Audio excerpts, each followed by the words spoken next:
Supreme Court on Friday affirmed Chief Edozie Njoku as the national chairman of the All Progressives Grand Alliance, APGA. The Apex Court, in a unanimous decision by a five-man panel of justices, admitted that it had, in a judgment it delivered in 2021, erroneously written the name of Chief Victor Oye as chairman of the party. Now, the lead ruling that was delivered by Justice Muhammad Lawan of the court said it had the power to review its judgment and correct such accidental slip or error when it is brought to its attention.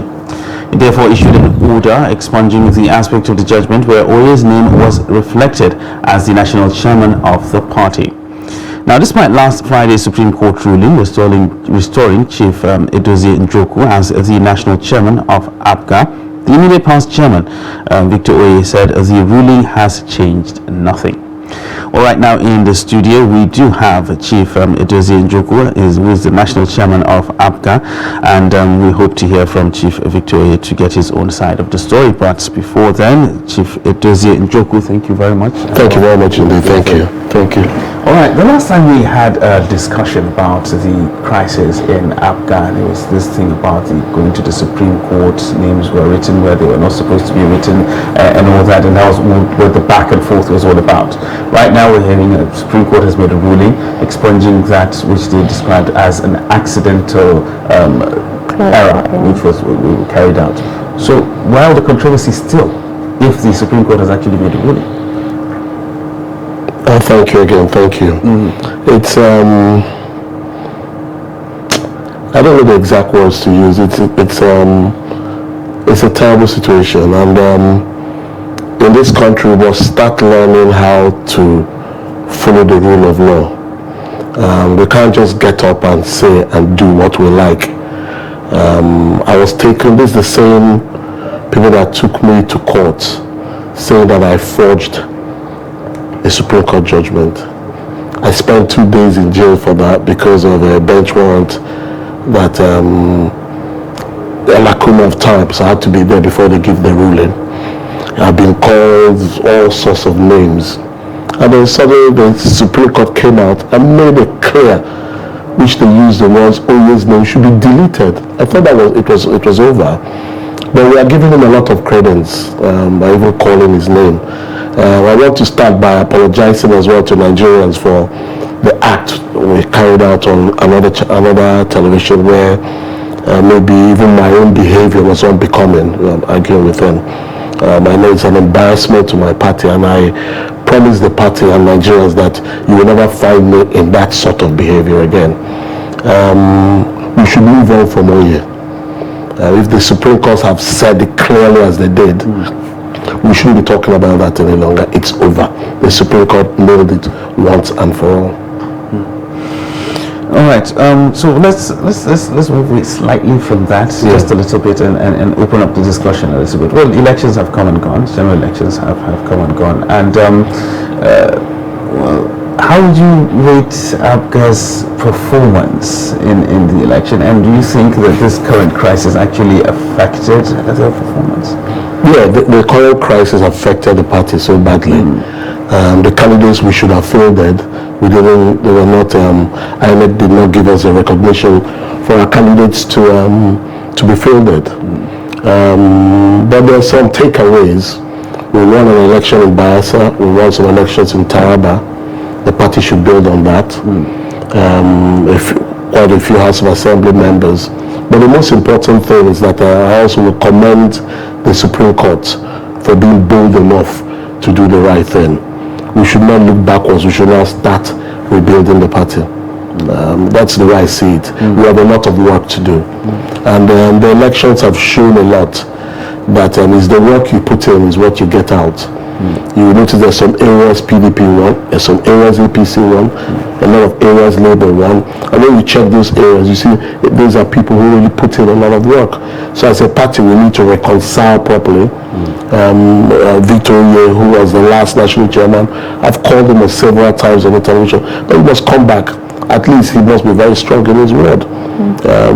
We need to all come together to rebuild the party, which I believe that all of us love. Now, despite the Supreme Court ruling now, Chief Victor Oye is actually saying that what was done was a correction of a clerical error by the Apex Bank, and he remains the national chairman. How do you react to the Apex Court, I beg your pardon? How do you react to this? As I said earlier on, I just react to that, but I really don't. If you remember, when the correction was made, the former presiding judge, or retired, had to come out of retirement to say that correction was made. To rubbish he said I forged it. He also said I forged the letter. Supreme Court had to come out now. I wrote the letter saying that we need that thing to be clarified and authenticated, which they've done. If it wasn't important, why did he say I forged it in the first place?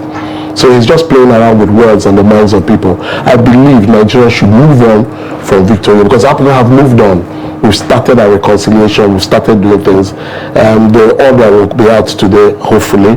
Then INEC will respond to it, because through back channels they've been saying they will obey it once they see it. So let's move on. Well, hopefully INEC would actually respond to that, because whether you like it or not, you're both running factional, factional chairman right now. No. If he gets up now, your reporter, and says he's the national chairman of APGA, is he running a faction? Supreme Court has nailed, APGA has no faction. It has been decided in the Supreme Court. You can't just wake up and tell me you're the national chairman of APGA and he says you're a factional leader. It's not done like that. We must also all follow the rule of law. He is the former national chairman of APGA. Well, talking about the various personalities involved in this current crisis, we have, yes, you on the one hand, there's Victor Oye on the other, and of course APGA does run a state, Anambra State, which has to do there and all that.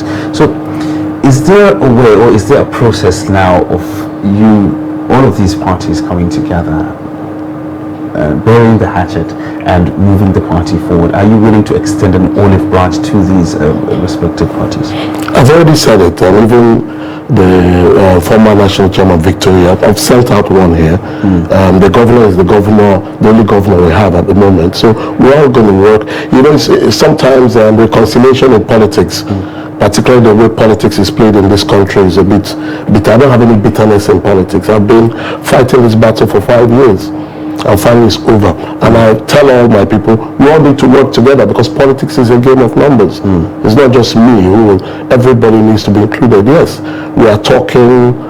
If you look, I look tired as well. All night we've been talking, and I reckon that in the shortest period of time, something positive will come out of all the thoughts. This is a very big development for APGA, in that I'm assuring you that peace will finally reign in APGA. We've been a party with crisis for over 18 years. You understand? But the first time now, Supreme Court has given a clear judgment and ruling on this matter. So we need to move forward. We don't allow ourselves to be taken backwards, as everybody would like us to go backwards and keep arguing. The argument is over. All right, talking about moving forward now, the Southeast is always seen as the stronghold of APGA. When with the recent performance right now in the last general election, do you feel as if you have lost a lot of ground when it comes to that? No, even if a new party created today, if they do their work wherever it is, you understand, they will do well. The only thing that APGA has for it in the South, it is that APGA is in the mind of the Southeasterners. It's not a Southeastern party, but the people love the party. And it's we who have let down the people, APGA itself, and we are going back out to win back their confidence. And that's all we need to do. We need to assure them that we're not going to be selling tickets, we will say something, we do what we've said. You understand? We need to get them to understand that we're going to be a changed party. Okay. Now, you said you're actually still waiting on INEC to affirm you as the national chairman, but Chief Oye actually seems really adamant, saying that he is the chairman. What happens even if after you're affirmed and he doesn't accept it? There will always be, in some elections, let's give a senatorial election, the people who lose will say they've lost, but once the tribunal speaks and the court speaks, they move on and represent them in the Senate. The man might be stewing in his house, but he doesn't need to stew in his house. He has still got a lot to contribute to the party. By virtue of that Supreme Court judgment, it's just like the Oyo State issue, or show rather, where the Court of Appeal has spoken. We've all moved on with that. We're not going back to be saying, what of if the other man? The only place the man can speak is in the Supreme Court. And when he speaks in the Supreme Court, if the Supreme Court says no or yes, we all move ahead. So we all should move ahead. Supreme Court has spoken. All right, well, still in the spirit of moving ahead, we talked about your performance in the last general election, and of course how your performance has been, and the belief that you've lost some ground, most especially in the southeast, where you say that the APGA is in the hearts of the people. We've seen other parties really make inroads when it comes to that. If truly APGA is in the heart of the people, crisis or no crisis, don't you think you could have done better? I think APGA did much better than they should have, bearing in mind the sort of crisis we had. We are the legitimate APGA. Then we won. We've been known in the grassroots as that, and then someone else is fielding candidates. I don't know what you expect. But what has happened, particularly what Labour Party has done, will make APGA sit up. I mean, we used to take it as a right in APGA South. It shouldn't be like that. We should. I like there to be a competition so that we bring out our best. We come out and respect the electorate. You know, where a party is doing so well, they disregard the electorate. They are the most important people. You understand? So we need to spend time. We need to have proper things we are going to do to be able to win them back. You understand? It's not a given that because they like us, we can do what we like. No. And the kind of behavior we've put up, including myself, has a lot to be desirable. But really all of us need to sit up and know that we're dealing with people. And the Nigerian politics is changing. I keep saying that the face of the politician in Nigeria is becoming different. And people have got to become more accountable by their words, by their actions, totally more accountable. And when we are not, we'll suffer for it. Okay, but what is your relationship with the only APGA governor, that's the Anambra State Governor, Chukwuma Soludo? Because reports that he's actually working closely with Chief Oye. You know, instead of, what does this mean for you? What do you know about relationship? Your relationship, are you in talking terms? Are you close? We speak. Just before the elections, we spoke. We speak, but it's really the same relationship. We're not buddies. But he's the governor that we have, and we all must learn that politics is about dialogue. You understand? And at the end of the day, dialogue always wins. It's clear he was nominated by Oye. You don't expect him to suddenly throw him under the bus. So it's going to be a gradual process, but we'll get there. I assure you, we'll get there. We'll get there. All right.